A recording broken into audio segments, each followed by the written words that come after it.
plank for beginners. First position is lie on your stomach with the forearms on the floor.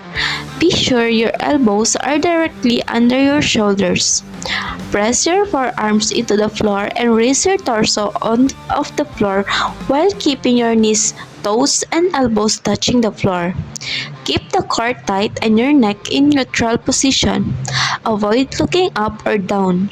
And avoid lifting your hips or dropping them by tucking in your pelvis. For the third position, while engaging your glutes, hold this position for 30 seconds or as long as you can while maintaining proper form. Straight arm knee plank for beginners. For the first position is lie on your stomach with your arms bent at your sides. Hands directly under your shoulders and palms flat on the floor. For the second position, press your hands into the floor to lift your torso and straighten your arms. Keep your knees partially bent and touching the floor. Aim to have your wrists aligned with the shoulders, core tight, and neck on the neutral position. Avoid looking up or down. Third position, hold this for 30 seconds as long as you can while maintaining proper form. For forearm plank, first position, lie on the floor and place your forearms directly under your shoulders. Second position, slowly lift your torso off the floor by pressing into your forearms and knees. Contract your core as you raise up and maintain neutral neck and spine. Third position, tuck your toes under and lift your knees so that your body forms a straight line. Fourth position, hold this for 20 to 30 seconds, building up to 1 minute or longer. Straight arm full plank. For the first position, start on all fours with your hands directly under your shoulders and your knees slightly behind your hips. Second position, push your hands into the floor and raise one knee at a time off the floor. Straighten both legs so you're in a straight line from heels to head. Your body should look as if you're in the upward position of a push-up. Ensure that your hands and shoulders are aligned, legs are strong, feet are hip-width apart, and core is engaged.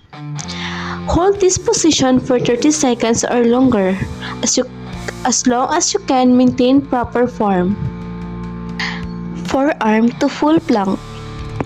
First position is start a forearm plank position. Second, straighten one arm at a time to lift yourself into the full plank.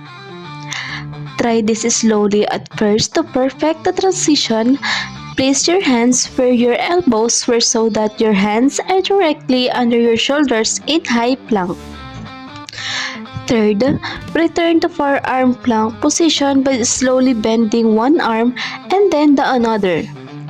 For the fourth position, continue this for 30 seconds for one set, performing 2 to 3 sets total.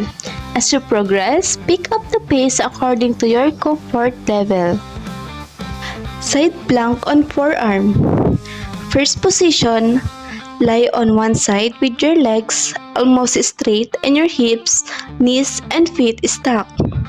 Ensure that your elbow is directly under your shoulder with your forearm flat. Lift your other arm straight into the air or keep it at your side if it is too difficult. Second position, push your hand and forearm into the floor to lift your torso. Maintain a tight core and keep your hips lifted, straightening your legs fully. Your body should be close to a straight line.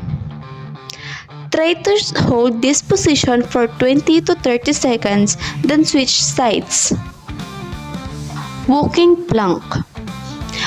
First position, start in a full plank position with your hands directly under your shoulders. Activate your glutes and abs to prevent injury and gain maximum benefits. Second, begin to shift laterally to the side by simultaneously moving your right hand and foot to the right. Third, Lift your left hand and foot to meet in the center and return to the plank position. Fourth, complete 5 steps to the right and then 5 to the left for one set. Try to complete 3 to 5 sets or as many as you can safely perform in 1 minute. Plank with shoulder tap. First position. Start in a traditional straight arm plank position. Widen your legs for more stability if needed. Second position. Keeping your core tight, lift your right hand off the floor and touch your left shoulder. Then return your right hand to the floor. Third position, lift your left hand and touch your right shoulder. For the fourth position, continue to alternate hands to 20 to 30 seconds. Avoid rotating your shoulders or hips during this movement. The goal is to keep your body in a straight line. Reverse plank. First position. Sit tall on the floor with your legs extended in front of you. Place your hands behind you on the floor with your fingertips pointed toward your feet. Second, engage your glutes, core, and arms to lift your hips, forming a straight line from heels to shoulders. Ensure that your shoulders are drawn down away from your ears. Avoid dipping your hips by sliding, tucking your pelvis. Third position, hold this for 20 to 30 seconds as long as you can while maintaining proper form. Spider-Man plank knee to elbow. First position is start in full plank position. Second, pull your right knee toward the side of your right elbow and then push it back to return to plank position. Make sure your knee is open out to the side so your inner thigh hovers over the floor as you move your leg. Third, exhale as your knee comes forward and inhale as you push it back. Fourth, start with 8 to 12 reps on each side. Aim for up to 20 reps on each side as you get stronger. Plank with alternating knee to elbow. First position is start in full plank position. Second, lift one leg and pull your knee toward the opposite elbow.